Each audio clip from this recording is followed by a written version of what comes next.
Internalisasi berarti berkaitan dengan proses kebudayaan yang memasukkan nilai-nilai dari suatu fenomena sosial pada diri seseorang dan memadukan dengan nilai-nilai yang ada sebagai hasil pengalaman hidup manusia. Proses ini berlangsung pada individu ya, sejak dia lahir ya, dia seorang bayi ya, kemudian tumbuh besar menjadi anak-anak, menjadi remaja, dewasa, tua, dan kemudian sampai meninggal. Dalam perjalanan itu dia belajar menanamkan berbagai hasrat, emosi, perasaan, nafsu, dan berbagai aspek psikologis dalam kepribadiannya. Misalnya pas dia awal anak-anak, dia pertama kali bertemu dengan waktu masih bayi dengan ibunya, kemudian ada perasaan apa ya, dia begitu ibunya hadir dia punya perasaan tentram, begitu tidak ada ibunya dia ada perasaan ketakutan, menangis, sedih. Begitu juga saat dia pertama kali ketemu dengan orang di luar keluarganya, ada rasa takut, khawatir ya, tapi begitu menemukan teman yang cocok ada rasa bahagia ya, bertemu teman yang ya taruhlah seperti bully dan sebagainya, merasa kesal, dongkol ya. Kemudian dia bertemu dengan misalnya kalau dia beranjak dewasa menemukan cintanya, dia jatuh cinta, kemudian dia menikah, belajar menjadi seorang ayah ya. Kalau misalnya dia mengalami tragedi seperti dia ditinggalkan istrinya, ditinggalkan suaminya, dia mengalami kesedihan ya.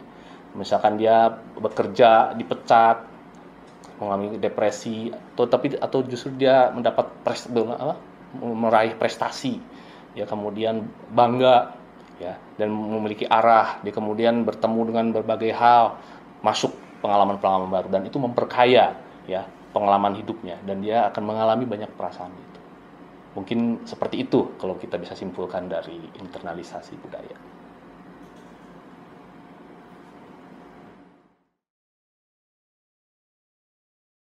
Selain proses internalisasi, ada juga yang namanya proses sosialisasi.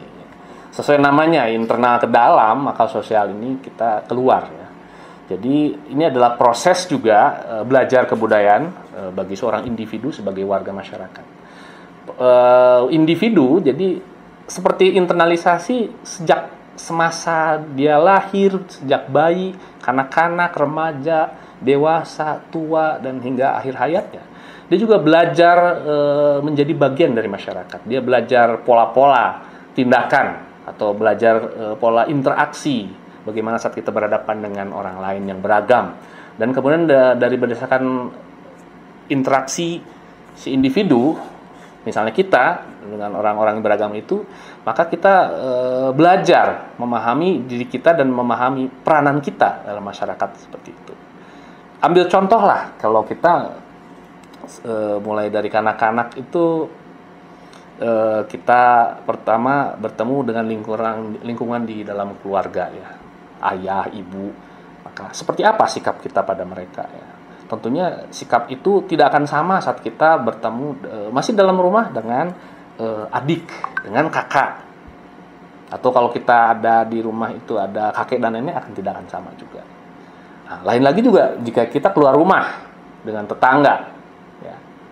Kita tidak akan sama perilaku kita seperti pada ibu kita. Jika misalkan pada ibu kita masih bisa bermanja-manja, ya masih sedikit minta makan dong, tidak mungkin itu yang kita lakukan pada tetangga.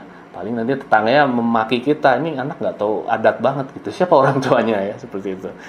Kita juga begitu tahu figur-figur yang kita sebut otoritatif ya. Jadi orang-orang yang berwenang seperti itu. Misalnya kalau di sekolah kita ada Pak Guru, Bu Guru ya, ada Pak Kepala Sekolah ya, atau bahkan penjaga sekolah tertentu, atau dengan Pak Lurah kalau mungkin, atau Pak RT, RW. Maka kita juga akan memiliki sikap yang berbeda. Kita menunjukkan sikap hormat, sungkan, segan ya, dan tidak berbicara sembarangan. Nah, lain lagi saat kita bergaul dengan teman ya, yang sebaya. Dengan teman yang sebaya mungkin kita akan lebih bebas ya. Kita bisa bersenda gurau, bisa mungkin sambil saling meledek, memberikan julukan-julukan yang ya kadang menghina ya. Walaupun sebenarnya tujuannya tidak seperti itu, bisa juga kita malah bercanda yang ini ya, melibatkan fisik gitu, seperti kamu apa sih mukul bahu gitu ya, atau lu gitu apa eh, seperti di Sri Mulat ya, ditoyor kepalanya kayak gitu. Nah, dengan teman sebaya bisa terjadi itu. Nah, lain lagi begitu kita beranjak dewasa, kita ketemu mungkin mulai menyukai lawan jenis, maka sikap kita pun tidak akan sama ya. Nah, dengan lawan jenis tidak akan sama dengan seperti kita pada ibu sendiri dan sebagainya. Nah, kita masuk ke dunia kerja ya, kita juga ada tuntutan ya, kita mulai memiliki beban sosial ya. Kita punya peranan di situ, maka kita pun sikap kita akan berubah ya. Kita memiliki tanggung jawab, maka kita akan lebih serius bersikap, dan kita juga saat kita berhadapan dengan orang pun akan berbeda. Dengan rekan kerja tidak akan sama dengan rekan main, tidak akan sama dengan keluarga, apalagi dengan atasan ya, yang kita mungkin lebih sungkan karena dia juga yang menggaji kita gitu ya. Kita ketemu siapa lagi? Itu kan berubah, dan di situ kita juga belajar bahwa peran kita sebagai apa, sebagai makhluk sosial ya, bahwa kita ada tanggung jawab tertentu di mana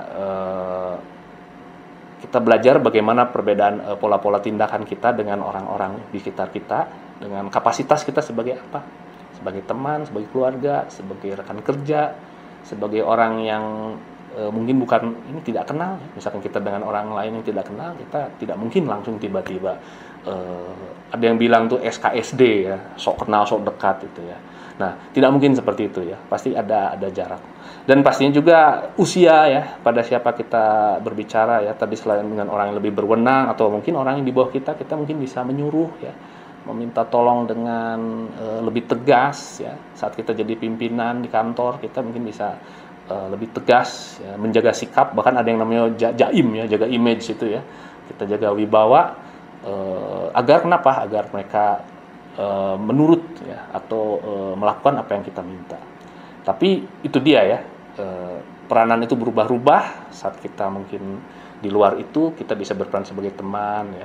Pada orang yang tidak kenal pun kita tadi ya menjaga jarak dan sebagainya. Tapi itu semua juga tergantung kita hidup di masyarakat yang mana. Di masyarakat Indonesia yang mungkin adat ketimurannya lebih dijunjung, di mana orang yang lebih tua lebih dihormati, maka sikap itu pun terbentuk ya, saat kita menghargai orang yang lebih tua. Tapi beda mungkin di negara-negara barat modern yang mungkin memperlakukan semua orang lebih setara. Kita bisa aja menegur langsung seorang yang lebih tua saat dia melakukan pelanggaran. Tapi saat kalau di kita mungkin kita pakai maaf dulu, pakai punten dulu ya, dan kita tidak menggunakan bahasa yang tegas, tapi bahasa yang sangat lembut dan sopan. Nah, itulah kurang lebih ya sepertinya proses internalisasi.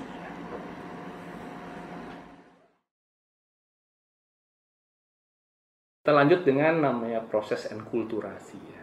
Jadi tadi kita sudah bicara tentang internalisasi, tentang sosialisasi, maka sekarang enkulturasi. Apabila internalisasi lebih ke dalam, prosesnya psikologis, sosialisasi lebih pada proses interaksi. Nah, enkulturasi ini sebenarnya sama juga, dia belajar dari awal hidup ya, dari mulai kanak-kanak, remaja, dewasa, tua, dan akhirnya meninggal. Dia mempelajari ini ya, tentang ini kebudayaan masyarakat ya. Kalau tadi lebih pada belajar merasakan, belajar bersikap, bertingkah laku ya, berinteraksi, maka ini yang disebutnya proses pembudayaan. Jadi dia mempelajari seluruh budaya itu, dia mencoba menyesuaikan dengan nilai. Nah, sini ada masalah nilai di sini. Ada nilai, hal-hal yang sifatnya normatif, baik, buruk, bagus, jelek, benar, salah. Nah, itu yang dipelajari dari proses enkulturasi. Dan itu tentunya setiap masyarakat tidak akan sama. Apalagi kita masyarakat di Indonesia yang lebih kental dengan ketimuran tidak akan sama dengan masyarakat di dunia barat. Ya. Nah, yang disebut enkulturasi pembudayaan ini kita bisa lihat saat kita membelajar tadi yang saya sudah sampaikan, benar dan salah. Saat kita melakukan sesuatu, apakah itu baik atau buruk, benar atau salah ya. Apa saat kita memakai baju tertentu, apakah ini bajunya bagus atau jelek. Nah, itu juga bagian dari enkulturasi ya.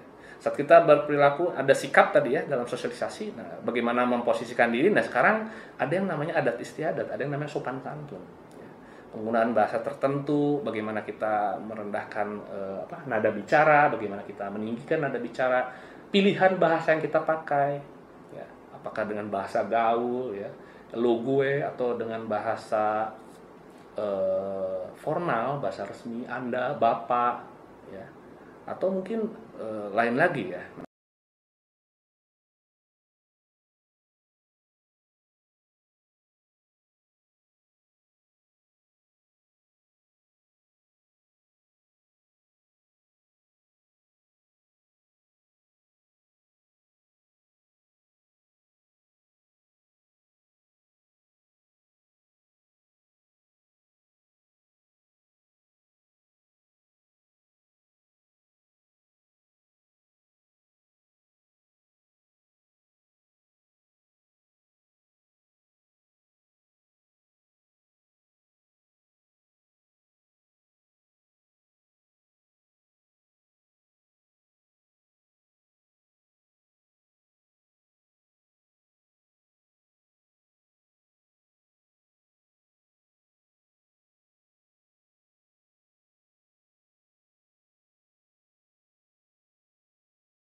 Oke, dalam proses evolusi sosial ada dua proses ya, ada directional process dan ada recurrent process. Kita bahas dulu directional process. Jadi yang disebut directional process sesuai namanya directional ya, ada mengarah, proses yang mengarah. Apa maksudnya? Di sini jadi ada dalam proses evolusi budaya ada perubahan tentunya, dan perubahan itu dipandang arahnya mau kemana, dan kita baru bisa lihat arahnya mau kemana itu apabila kita membuat jarak. Membuat jarak dalam artian kita melihatnya lebih luas lagi ya. Jadi sering kali disebutnya makroskopik. Jadi kita melihatnya secara lebih luas ya. Dan ini kita lihatnya dalam rentang waktu yang lebih lama ya. Ribuan tahun, bahkan mungkin puluhan ribu tahun ya. Misalnya dari kita melihat evolusi budaya itu dari sejak manusia masa prasejarah sampai masa sekarang. Nah, kita ambil contoh masalahnya teknologi. Teknologi itu kalau kita lihat awal-awalnya ya, kita jangan berpikir teknologi seperti sekarang yang kita touch screen ya, atau internet dan sebagainya. Tapi teknologi itu sebenarnya kan berkaitan dengan peralatan dan sistem ya. yang bisa membantu manusia. Nah, awalnya teknologi itu sangat sederhana dan hakikatnya adalah perpanjangan dari anatomi manusia ya. Anatomi di sini adalah anggota tubuh kita, termasuk panca indera kita, lalu kemudian lengan, kaki ya, dan sebagainya. Jadi yang membedakan juga manusia dengan binatang adalah kemampuan dia menggunakan alat. Nah, ini adalah teknologi sebenarnya. Manusia memiliki keterbatasan biologis ketimbang dengan hewan. Misalnya manusia itu giginya tidak setajam harimau, kukunya tidak setajam beruang, ya. Dan kemudian juga jangkauan tangannya mungkin kalah panjang dengan hewan-hewan tertentu. Dia nggak bisa terbang, larinya tidak secepat citah dan sebagainya. Tapi justru dia menggunakan alat-alat untuk mengkompensasi kelemahannya itu. Ya. Paling mudah apa? Dia kalah tajam kukunya dengan kuku beruang, maka dia gunakanlah batu yang diasah tajam-tajam. Kita dalam masa prasejarah itu ada yang disebutnya kapak genggam ya. Itu fungsinya kapak batu yang diasah yang bisa cukup tajam sehingga bisa dipakai memotong, menusuk, mengiris. Di mana tidak bisa dilakukan dengan kuku sendiri. Disitulah teknologi muncul. Lainnya apa? Dia tidak bisa menjangkau yang lebih panjang. Kalah panjang lehernya dengan jerapah, ya misalnya. Maka dia menggunakan tongkat atau tombak ya, untuk membantu meraih sesuatu yang di luar jangkauan tangannya. Nah, jadi kalau kita lihat teknologi-teknologi itu awalnya didasari kompensasi kelemahan anatomis manusia. Ya. Lebih jauh lagi berikutnya saat dia masuknya ke panca indera, mata, telinga, mulut. Lahirlah teknologi-teknologi yang bisa mengatasi kelemahan mata. Mata kita tidak sebaik mata burung, mata elang yang begitu tajam dari ketinggian sekian ratus meter bisa melihat hal-hal di bawah dengan sangat jelas. Ya. Kita manusia membangun teknologi lensa, muncullah yang namanya teleskop. Kemudian apa lagi? Manusia pendengarannya tidak sebaik pendengaran hewan seperti kucing atau anjing. Ya, dia bisa mendengarkan suara-suara infrasonik ya, bunyi-bunyi yang tidak terdengar oleh kemampuan telinga kita. Kita menciptakan yang namanya stetoskop. Para dokter itu kan memakai stetoskop ya untuk mendengarkan denyut jantung, nadi dan sebagainya. Ya. Sementara aslinya kita tidak bisa sampai mendengar dengan baik denyut jantung itu. Nah itu alat yang memperpanjang kemampuan indrawi kita. Bahkan juga suara kita adanya loudspeaker, mikrofon ya. Itu juga teriakan kita tidak sekencang macan ya, tidak sekencang apa ya. Sebutnya makhluk apa lagi yang kencang-kencang nih. Burung apa gitu ya yang sampai bikin telinga kita ini ya mengerikan kan kalau kita itu bunyi gajah ya. Kita tidak bisa sekuat itu ya. Walaupun mungkin beberapa dari kita emang punya reputasi berisik gitu ya, tapi mungkin tidak seperti itu. Ditemukan loudspeaker, ditemukan pengeras suara. Minimal dari yang tanpa listrik dulu ada corong gitu ya. Atau dulu ada menggunakan dari kerang ya, dari yang kita sebut trompet dan apa, itu semua adalah alat pengeras suara. Nah, setelah itu tidak berhenti ya sampai situ ya. Karena tadi alat-alat yang dibuat teknologi itu sifatnya memperpanjang kemampuan anatomis dan indrawi manusia. Tapi juga kemudian berkembang juga teknologi mencoba meniru fisiologi, sistem fisiologi manusia. Maksudnya fisiologi itu apa? Seperti halnya pencernaan, pernafasan, reproduksi. Nah, itu sistem fisiologi manusia. Loh, emang ada teknologi yang meniru itu ada.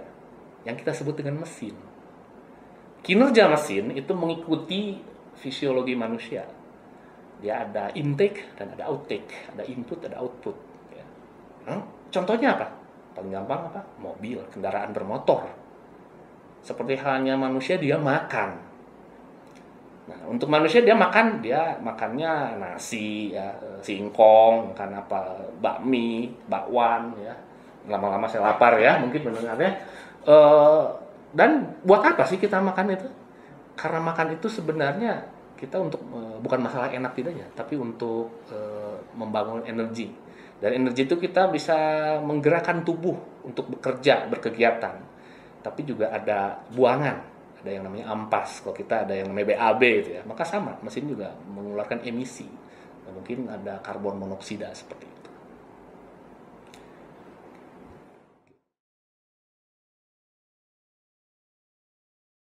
Teknologi sebagai usaha peniruan sistem fisiologi manusia ya. Tapi sekarang kita gabung dengan meniru fungsi-fungsi anatomi ya. Jadi kita taruhlah kita membangun pesawat terbang ya. Pesawat terbang itu dia adalah mesin sehingga dia pun meniru sistem fisiologi makhluk hidup ya. Di mana fisiologi makhluk hidup di sini adalah burung misalnya. Dia burung juga seperti halnya makhluk hidup lain, dia makan ya, bernapas dan sebagainya. Dia juga pesawat terbang juga begitu, dia juga makan ya, minum bensin ya, bahan bakarnya sebutnya apa, kerosin seperti itu, dan untuk pembakaran tubuhnya ya. Hanya dia di sini dengan menggunakan sayap itu analogi ya dengan sayap pesawat terbang itu analog dengan sayap burung ya. Jadi itu membantu untuk terbang ya. Jadi di sini ada dua hal bersamaan, meniru anatominya secara ini, tapi juga dengan sistem fisiologinya. Begitu juga bentuk kapal selam misalnya, ya, yang mungkin mengikuti bentuk dasar ikan, wujudnya memanjang, ya, agak silinder, di mana juga sistem fisiologinya mencoba menyeimbangkan tekanan udara di dalam si badan kapal selamnya agar dia tidak tenggelam ya, atau bisa mengambang ya. Dan mungkin juga itu sama dengan proses pernapasan ikan melalui insang dan sebagainya. Nah, mungkin itu untuk contoh dari teknologi yang meminjam sistem fisiologi dari makhluk hidup. Nah, kemudian juga tidak sampai di situ ya, manusia juga teknologi berkembang terus. Sekarang kalau tadi teknologi perpanjangan anatomi, perpanjangan indera, kemudian meniru sistem fisiologi, sekarang bagaimana dengan teknologi yang ikut berpikir, bisa berpikir? Ada Pak? Ada. Ya. Nah, kita muncul pada yang namanya komputer, di mana komputer itu awalnya dibangun untuk mempermudah perhitungan, karena manusia memang terutama ahli-ahli matematik ya mungkin ya sangat jago ya menghitung itu ya, dan juga ada metode yang namanya mencongak seperti itu. Tapi seberapa jauh manusia itu bisa dan seberapa cepat? Apalagi kalau sudah tatarannya angkanya bukan cuma kali 6, kali 7, cuma pangkat 2, pangkat 3, tapi setengah akar 3, pakai sinus, kosinus ya. Kemudian masuk pada yang namanya integral, diferensial, kalkulus, apapun itu ya. Yang Anda kalau di FIK saya yakin ya memang tidak berharap mendapatkan kuliah itu di sini ya. Nah, disitulah muncul mesin yang bisa membantu berpikir ya, dan ikut berpikir. Awalnya dari komputer, dia membantu perhitungan ya. Tapi komputer itu kemudian berkembang terus ya. Dari yang awalnya berpikir biner ya, 10 10 10 10, kombinasi 10-nya ya. Kalau Anda ingat dulu belajar matematik ada bilangan basis 2. Jadi basis 2 itu cuma ada 1 dan 0, ya, itu biner. Nah, seperti itulah kinerja komputer pada awalnya ya. Tapi hanya modal 10 10 dan kombinasi dan juga cepatnya perputarannya, maka dia bisa menghitung yang melebihi kemampuan berhitung manusia. Dan bahkan dari situ muncul namanya algoritma. Algoritma itu yang kemudian jadi tanda kutip seperti seolah-olah bisa memutuskan. Ya, suatu komputer itu, mesin itu bisa memutuskan harus apa, seperti apa dalam merespons itu. Nah, ini yang kita kenal sebagai artificial intelligence. Dan kita sekarang sudah bersama-sama dengan artificial intelligence ya.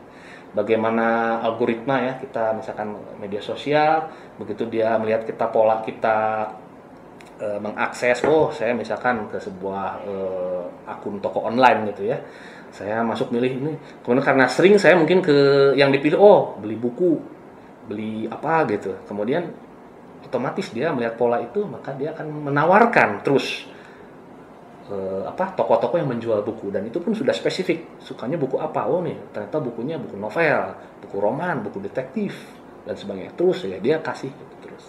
Nah, dia makin cerdas karena kenapa ada algoritma tadi. Nah, itu mungkin yang baru kita bisa pikirkan ya, bahwa teknologi ternyata bisa sampai meniru kemampuan berpikir manusia ya. Nah, kedepannya kita belum tahu seperti apa. Tapi kalau kita lihat lagi dari awal, seperti itulah ada arah ya, ada arah di mana teknologi yang tadi membantu manusia itu semakin lama semakin menyamai peran manusia, ya, peran dan fungsi manusia bahkan kemampuannya juga, ya, tidak puas hanya membantu dari sisi fisik, dari sisi fisiologis, tapi akhirnya juga sampai ke berpikir. Nah, itu ya kita lihat selama ribuan tahun perkembangan teknologi.